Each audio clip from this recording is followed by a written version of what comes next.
Hey everybody, David Guido here, founder and CEO, Chief Encouragement Officer of DRG Performance Solutions. Quick shout out, it's Mother's Day weekend 2016, so quick shout out to all the moms out there. Happy Mother's Day. I hope you're having a great weekend, a great day for Mother's Day and able to relax and enjoy the time with family.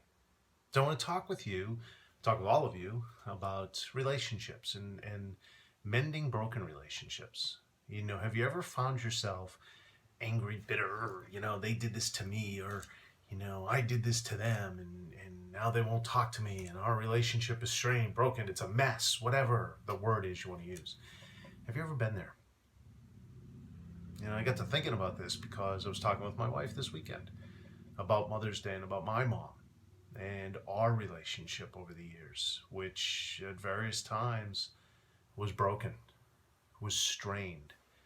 We had periods, long stretches, a couple of times where we didn't speak, we didn't communicate, we didn't visit with one another because of anger, bitterness, disappointment, whatever the case might be, guilt. And so we were in some bad places at various times. But in the last few weeks, the last few months of my mom's life before she passed away in 2014 were an incredible blessing. It was so hard to watch her go, watch her suffer and then go. But we had some incredible conversations and shared things that we'd never shared before. And it's because our relationship had been mended. It had been fixed. And we had done the things that were necessary to make that happen. And I encourage you, if you're in a situation today where you have a broken or a relationship that's strained or needs to be mended or whatever the case might be, I encourage you, I implore you, in fact, to do what you need to do to get that relationship healthy again before it's too late. What I found in the process of learning about this and rebuilding the relationship with my mom on a couple of different occasions, actually, I found there were actually four things in particular that work, and they'll work for you. Now, will they work in every particular case? No, they won't work in every particular case. I most of the relationships that I broke, because I made so many bad decisions and I said so many bad things and did so many things I shouldn't have done over such a long period of time, that I had a lot of mending to do. And a lot of the relationships are solid now. There's a few, though, a handful, that, I did what I could. I took these steps, but they're not mended yet. But in those cases where I don't have the powerful, positive relationship, I have the peace of mind of knowing that I extended the olive branch and that I tried to be a bridge builder. And that's a better place to be than to have that person pass away, move on, go away, and then have that regret and that guilt of, I never even tried. And that's why I encourage you to take these four steps. I implore you to take these four steps because you want to do everything you can. You don't want to leave a relationship hanging out there broken and then never be able to fix it because somebody dies, somebody goes so far away that you never have that chance. You don't want to be there. Now, the other thing that's important to note is that this is true regardless of fault. We always hear, well, he did that, or she did that, or he said that, or she said that. And these four steps don't take fault into account. These are four things you can do, whether something was done to you, said to you, or whether you did something or said something. They take fault out because fault's for high school. In the adult world, where we want to have powerful relationships, we go beyond fault. We move past fault and we get to a place of, I'm going to do these four things because I know that if I do them, I stand the best chance of repairing and then having a wonderful, powerful, uplifting, fulfilling, loving relationship with this person. Okay, so the steps have worked. In addition, they've worked in those situations where you're diligent and sincere about it. not haphazard and just do it for the sake of doing it. So it has to be on your heart. You have to be diligent about it, and you have to be sincere about it. And again, before it's too late. So what are those 4 steps? What are the 4 things that we can do, regardless of fault, to make sure that we're doing everything we can to fix broken relationships, get them back to where we want them? The first thing is to see it from their side. The very first thing to do when you've hurt somebody or somebody's hurt you is to stop the anger train, the bitterness train, stop it in its tracks and go, okay, where are they coming from? When we eliminate our position in our mind and we look at a situation solely through the perspective of somebody else, it provides us understanding. Just because somebody disagrees with us doesn't make them wrong. It doesn't make us wrong. It means we have a difference of opinion. And in virtually all cases, we see things differently than the person we're in a relationship with. Family member, friend, doesn't matter. And when there's a rift, when there's a break, the first step toward getting that brokenness or that rift repaired and fixed and move forward in relationship with that person is to understand where they're coming from, appreciate where they're coming from, respect where they're coming from. That's the very first step. And when we understand, then we can take the additional steps. So once we've done that, once we've seen where they're coming from, once we understand it, once we can appreciate it and respect it, the second step is forgiveness and making peace. Forgiving them or asking for forgiveness. Again, we're taking fault out of it. You know, you hear people say all the time, they hurt me, so I'm done with them till they ask for forgiveness. No. Or you hear people say, I hurt them, and I would love to ask for forgiveness, but they won't talk to me. So I'm not going to write them. I'm not going to text them. I'm not going to Facebook message them. I'm going to wait for them to come to me so I can ask for forgiveness. No.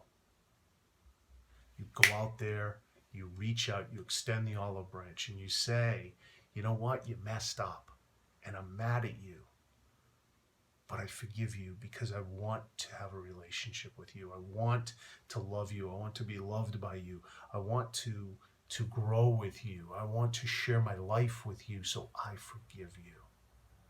Conversely, you don't wait. You reach out to somebody that you hurt, and you say, you know what, I know I hurt you. And there's a million reasons I could tell you why I did what I did or said what I said, but they don't matter. What matters is that I know I messed up and I hurt you, and I ask you to forgive me. Because I want to love you. I want to grow in relationship with you. I want to share life with you. I want to experience life with you. I don't want to live the rest of my life without a powerful, strong relationship with you. You take the initiative. When somebody asks you for forgiveness, you forgive them every time. When you ask for forgiveness, if they don't give it to you, you have the peace of mind you extended the olive branch. You've made the effort, you've made the attempt. Far better than sitting back waiting for something to happen, waiting for the other person to make the first move. And so you want to be that person. You want to be the olive branch extender. You want to be the bridge builder.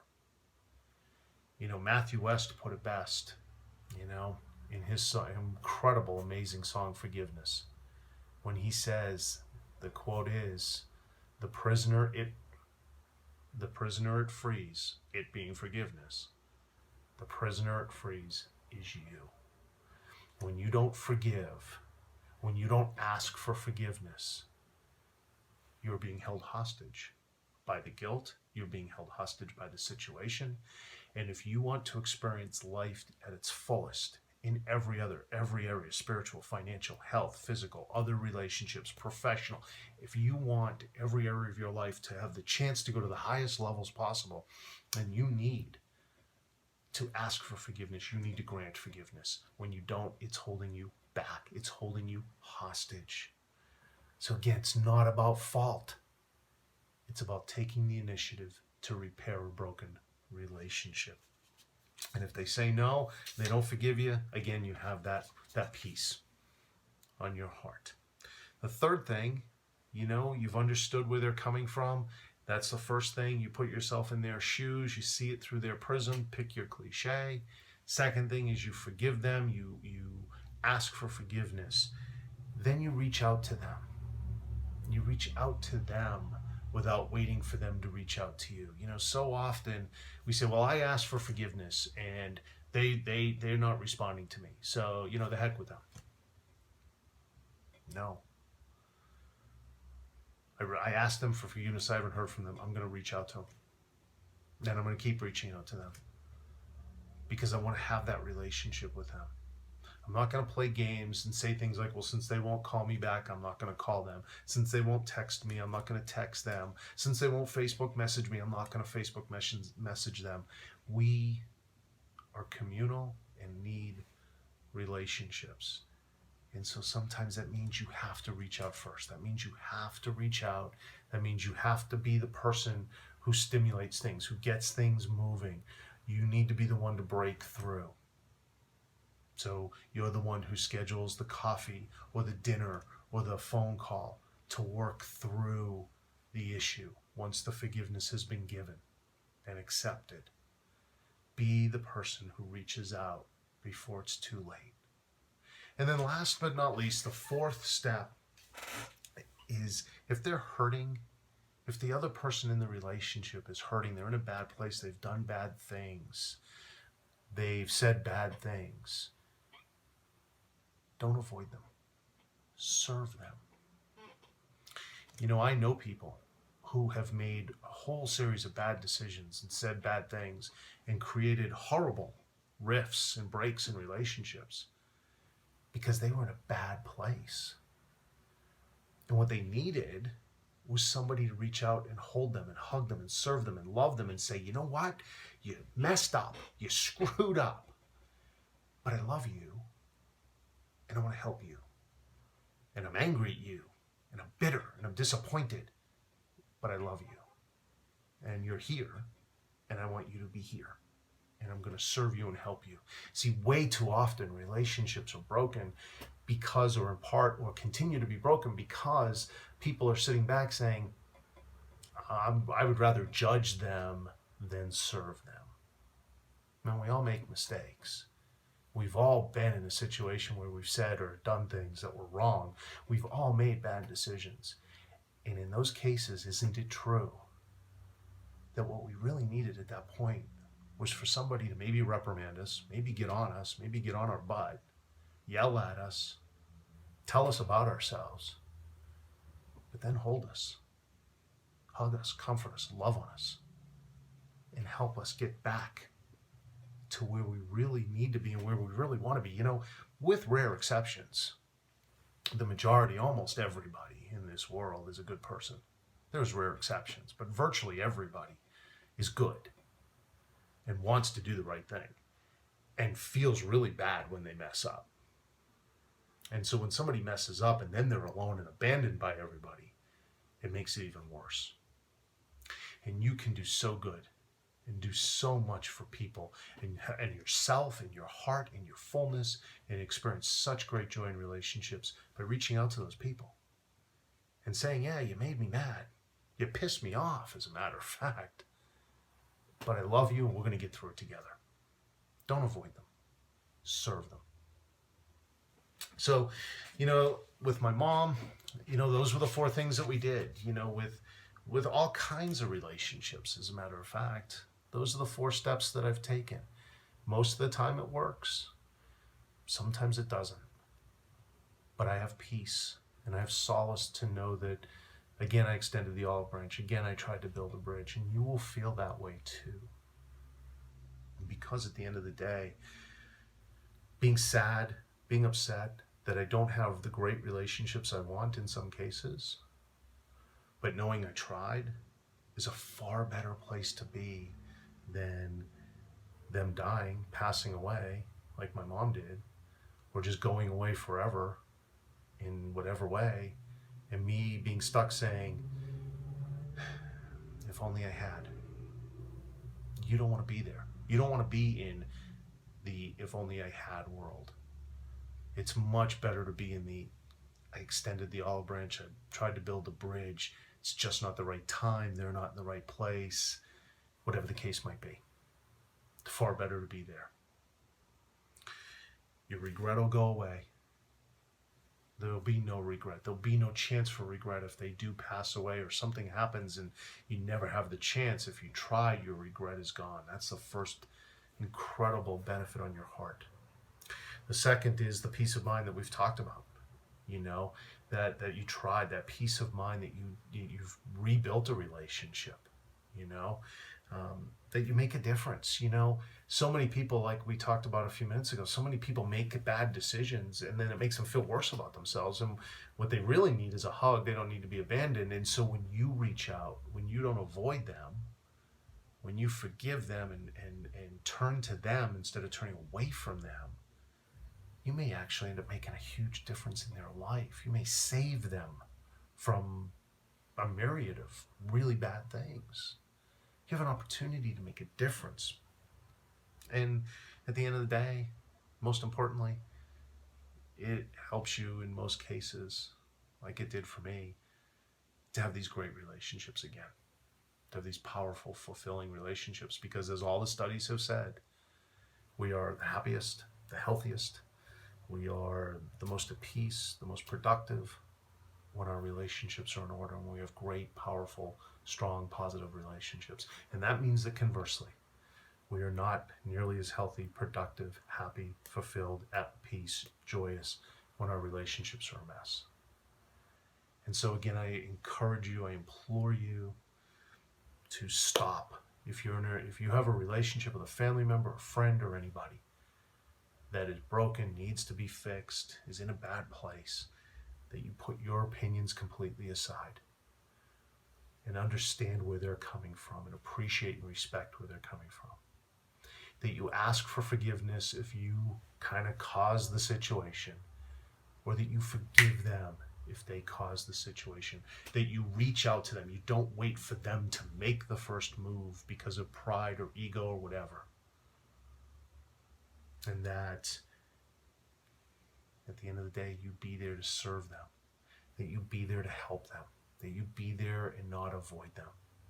And if you take those 4 steps and eliminate any possibility for regret and create that peace of mind and that solace on your heart that you did what you could and make a difference in people's lives, and you do all of that, and you experience all that, and you feel all of those things, then you're going to have these incredibly powerful relationships that lead to our happiest self, our happiest place, our most productive and healthiest and prosperous and joyous place. So I encourage you to do those 4 things and to not wait before it's too late. I thank you for listening. I hope that this serves you. I hope that if you have a relationship that needs to be fixed, that you'll do these things and that your relationships will become powerful and positive and uplifting and loving again. And in the meantime, as you go through each day, I hope that each day is full of discovery for you. I hope that each day you reach for your dreams. I hope that each day you go for it. So that at the end of every day, if somebody says, "Hey, how was your day?" you can say to them, "My day was so good."